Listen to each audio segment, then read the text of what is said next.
Bonjour à tous. Alors, je suis ici au Poisson d'Or avec David. Salut David. Bonjour Patrick, bonjour à tous. Alors, ça y est, ils sont arrivés. Ils sont arrivés la nuit passée. Allez. Oui. Ils vont peut-être avoir l'air aussi fatigués que nous, mais on va essayer quand même. Bon, ben, moi j'ai eu l'occasion de mettre mon nez un petit peu dans les bacs ici. Bon, très belle sélection, hein. Il y a de très beaux choix ici chez toi.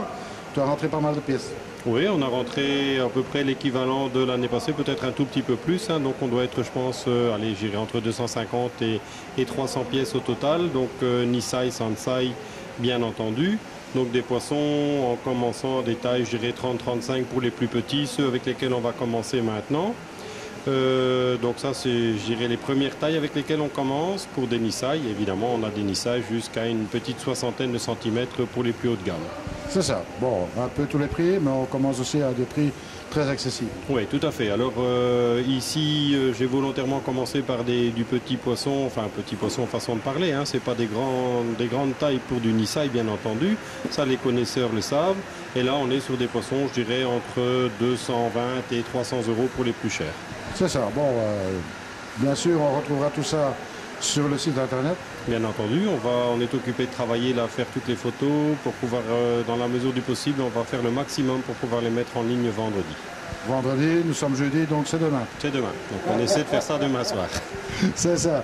Bon, bien sûr, toujours tout est expédiable ici chez toi. Oui, tout à fait. Alors, expédiable de façon possible comme l'année passée, comme les années précédentes. C'est-à-dire qu'on a la possibilité, pour des gens qui ont des bassins qui peuvent chauffer ou maintenir à température à l'intérieur, par exemple, au-delà de la période de quarantaine, c'est-à-dire une quinzaine de jours, on peut imaginer les expédier. Mais pour la plus grande partie des gens, je pense que ce qu'on fera, on va les garder chez nous l'hiver, comme on fait pour les gens qui les mettent en bassin, je dirais, les gens de la région en somme. Donc c'est-à-dire que ça se passe comme ça, la personne peut commander directement en ligne, le réserver, on demande simplement un acompte de 30% comme on fait pour les coques qui sont vendus sur place, et le solde au moment de l'expédition, c'est-à-dire ça au mois d'avril, tout début mai. C'est ça, alors il faut demander le prix du shipping bien sûr, du transport. Oui, bon là, histoire de donner une petite idée, je dirais en fonction de la taille du poisson, ça se situe allez, entre 30 et 40 euros pour les frais d'envoi sur le territoire français. C'est ça, bon ben voilà. Donc vous n'avez pas d'excuse, si vous voulez avoir un beau poisson de chez Poisson d'Or, c'est possible. Alors non seulement c'est possible, puis c'est la raison pour laquelle on fait évidemment les coques d'automne, même s'il y a quelques années on n'était pas très enthousiaste pour le faire, ça tu le sais. On s'est rendu compte avec le temps que c'était le seul moyen pour avoir vraiment le premier choix, la première qualité. En allant évidemment en octobre, on peut trouver des choses qu'on trouve beaucoup plus difficilement par la suite. Et donc ça, on donne la possibilité également à nos clients d'avoir ce tout premier choix et cette toute première sélection. Hein, comme par exemple cette année, en allant au Japon, on était évidemment très tôt parmi les premiers à être sur place. Alors ça a évidemment, comme tout, des avantages et des inconvénients. L'avantage, c'est qu'évidemment, on était dans les tout premiers. Il y avait relativement peu d'importateurs à ce moment-là encore sur place. Bon, il y a un inconvénient, c'est qu'évidemment, à ce moment-là, tout n'était pas encore plein chez les éleveurs. Mais je dirais, on ne sait quand même pas être chez tous les éleveurs partout en même temps. L'avantage qu'on avait, c'est que chaque jour, on allait chez des éleveurs qui venaient de faire la récolte et chez qui on avait la possibilité à chaque fois d'avoir le premier choix. Et ben voilà, donc le résultat il est dans les boules maintenant. Donc moi je propose de regarder un petit peu ce qui se passe là-dedans. Tout à fait, on y va. On y va. C'est beaucoup à faire, c'est au mois de février. Hein. Tu veux dire là-bas? Ouais. Voilà David, premier bowl ici. Alors premier bowl, oui, donc là on a commencé doucement, c'est-à-dire avec des Nisai, poissons donc de 2 ans. Je dirais entre 30 et 35-40 pour les plus grands. Donc on peut dire que ce sont quand même de petits Nisai, mais des variétés intéressantes, des couleurs intéressantes, et puis des variétés qui grandissent évidemment moins vite que ce qu'on peut trouver dans du Gosanke ou des choses comme ça. Je pense par exemple au Doitsu Ariwake. J'en ai là présenté quelques-unes. On en a trouvé quand même un peu plus que d'habitude, qui sont beaux. Un beau contraste entre le jaune et le blanc, bien jaune. Un éleveur avec qui on travaille déjà depuis 2 ou 3 ans maintenant et où on a une bonne stabilité des couleurs dans le temps, ça c'est aussi important. Hein, comme par exemple pour les Yamabuki, bon, c'est autre chose, c'est pas des Yamabuki qu'il y a dans le bowl, mais c'est important pour nous d'avoir des éleveurs chez qui on a une bonne stabilité des couleurs par rapport à la qualité d'eau sur nos régions. Ça c'est pour nous important. C'est jamais agréable de vendre un poisson et que le client après 1 an et 2 il dise oh tu sais j'ai acheté un poisson et puis finalement il est beaucoup moins beau quand je l'ai acheté. On essaie évidemment de se développer et de développer notre offre avec des éleveurs chez qui on a une bonne stabilité des couleurs dans le temps. Alors là, on est sur évidemment des budgets qui se situent allez, entre 250 et 300 euros ici, où il y a donc du Doitsu Ariwake, du Tansho Kujaku, du Doitsu Kohaku, quelques Goshiki. Toujours difficile à trouver des beaux Goshiki, on en a un peu, pas des grandes quantités, mais quand même quelques-uns et quelques beaux. Un Ginrin Showa. Donc là, on est sur, je dirais, des poissons, on a un budget tout à fait abordable pour des poissons de 2 ans originaires du Japon sélectionnés. Et éleveur? Alors ici, tout ça vient de chez Koda. Donc c'est un jeune éleveur qui fait depuis quelques années quelques variétés un petit peu plus spécifiques comme ça, qu'on trouve pas facilement au Japon et bon, chez qui on doit quand même toujours être très sélectif. Hein. Il y en a beaucoup, mais c'est pas toujours facile de trouver des beaux comme ça. Absolument. Pour y être allé, je sais de quoi tu parles. Voilà. Non, mais sinon, on peut dire que de ce qu'on a pu trouver chez lui cette année, on est tombé au bon moment. Hein. Il venait de récolter 2-3 bassins quand on y est allé. Et on a pu choisir parmi les premiers, pour ne pas dire les premiers, dans les Goshiki, dans les Doitsu Ariwake. Allez, restez avec nous, on va faire un bowl suivant. On y va. Alors voilà, deuxième bowl ici, on est dans le Benikommon Ryu. Benikommon Ryu, effectivement. Donc là, on en a mis quelques-uns. On a eu l'opportunité d'en acheter un petit peu plus cette année que l'année dernière. Et comme on a dû en refuser pas mal l'année passée, on a pris tout ce qu'on a eu l'occasion d'acheter qui était beau. Oui, alors là, je peux vous dire que c'est pas simple du tout. Parce qu'il n'y en a pas de masse là-bas quand même. Hein. Non, non, non, il y en a très très peu. Et des beaux encore moins. Absolument. Ben, ceux-ci, ils valent un petit peu le détour. Très belle qualité de peau, entre parenthèses. Oui, ils sont beaux, hein, bien équilibrés. Bon, j'ai mis un petit peu un échantillon de ce qu'on a. Il y en a qui sont plus clairs, d'autres plus rouges, plus foncés. Là, ce sont donc des Nisai. On a aussi quelques beaux Sansai, mais pas beaucoup, 3 ou 4 seulement. Très beau aussi. Là, on est sur des tailles pour les Nisai, je dirais entre 30, 35, voire 38, un petit 40 donc pour les plus gros.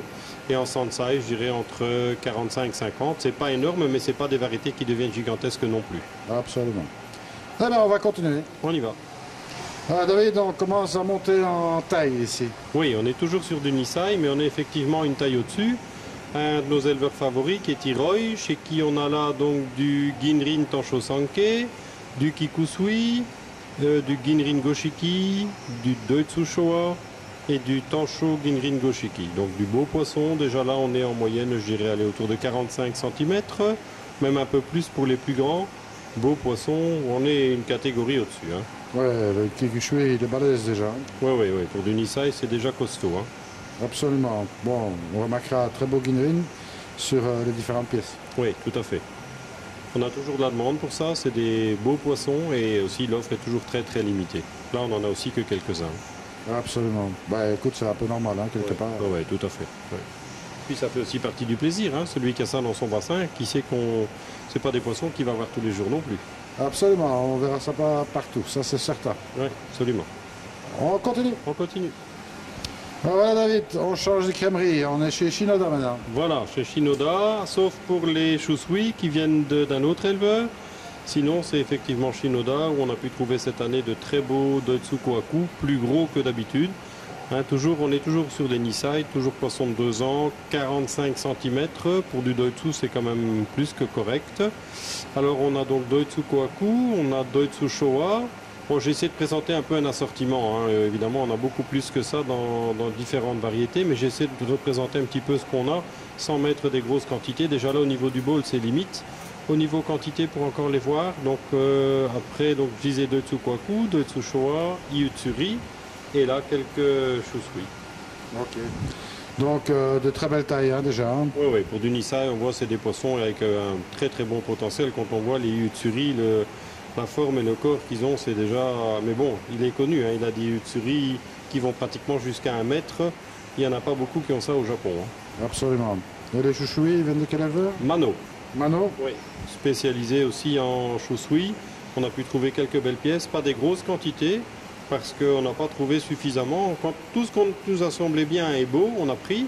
Mais bah, comme on l'a déjà souvent dit, on sous-estime la difficulté. Et les gens qui ne sont jamais allés au Japon ne peuvent pas comprendre la difficulté que c'est d'aller trouver vraiment les beaux et sélectionner les beaux. Et quand on devient, et c'est vrai que chaque année on devient de plus en plus critique, hein, on essaie sans arrêt d'améliorer le niveau. Mais évidemment, c'est plus facile d'améliorer le niveau quand on veut choisir que d'améliorer le niveau pour les élever. Hein. Absolument. Eh bien, on continue. On continue. On continue à monter en gamme, David. On continue. Donc là, j'ai mis quelques Sansai pour commencer, toujours de chez notre éleveur favori Shinoda. Donc on a un Ginrin Showa, on a un Doitsu Showa et un bel Yutsuri. Ah bon. Évidemment, on peut constater que le Ginrin Showa, il est super beau. Oui, oui, oui. Il est beau et on voit aussi qu'il n'est pas encore tout à fait développé. Au niveau de la couleur, on voit bien que le noir apparaît et que ça va continuer de se développer.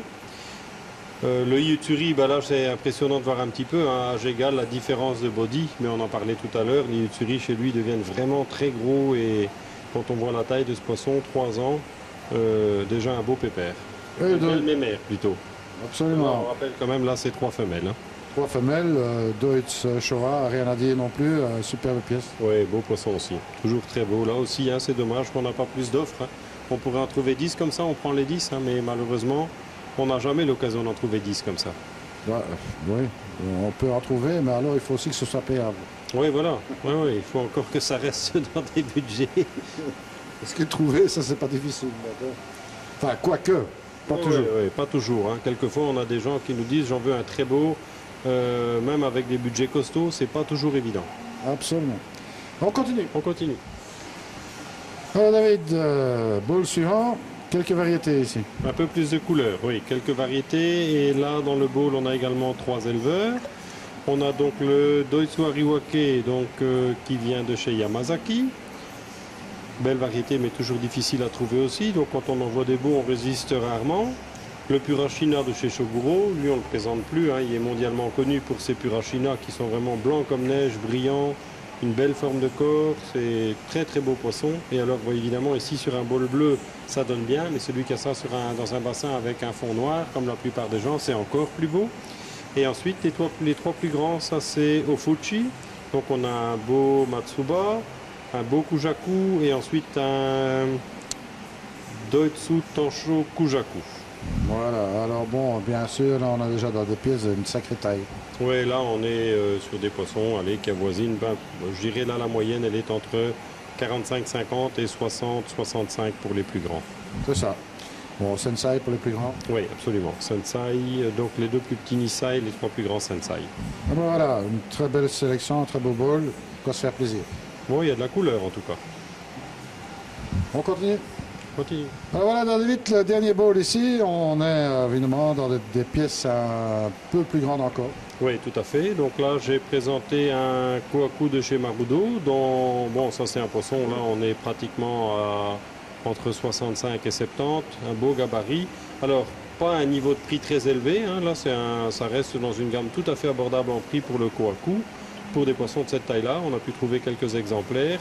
Donc c'est pas, comme je dis quelquefois, c'est pas des champions du monde, mais c'est des très très beaux poissons avec un très bon rapport qualité-prix à mon goût. Alors 2 Shiro. Alors 2 Shiro, ça c'est autre chose. 2 très beaux Shiro de chez Omosako qu'on ne présente plus.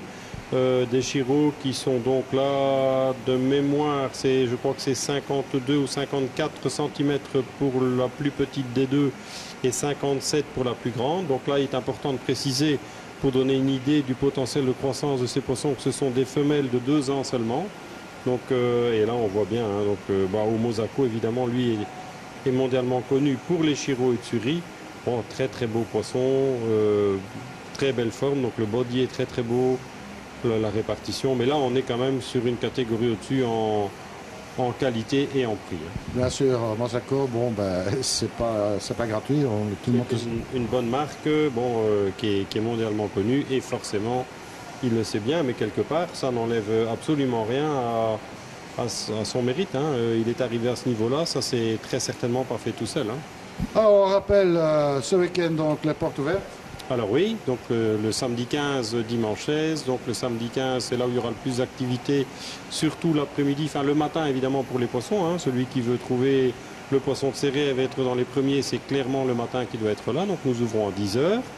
Donc ça c'est, je dirais, le moment de prédilection pour les poissons. Et alors pour agrémenter ça, on a prévu quelques petites choses, séminaires sur du matériel, sur des produits. Tim Barbet, le vétérinaire spécialisé en poissons qui sera chez nous également pour également faire un petit peu un exposé l'après-midi sur les maladies, le traitement préventif des maladies, tout ça. Ok. Et bien sûr, toutes les photos seront disponibles d'ici le week-end. Voilà, on essaie de faire en sorte de pouvoir les mettre en ligne si tout va bien pour vendredi soir, ce qui permettra aux passionnés de déjà jeter un petit coup d'œil vendredi soir avant de passer samedi. Parfait. Eh bien, David, je te remercie pour nous avoir montré un petit peu ta sélection de cette année. Avec plaisir, avec grand plaisir. Et puis nous, on se dit à très bientôt. Hein. Ce sera pas plus tard que samedi. À samedi. À samedi. Salut à tous. Et surtout, comme je le dis toujours, ne soyez pas sages.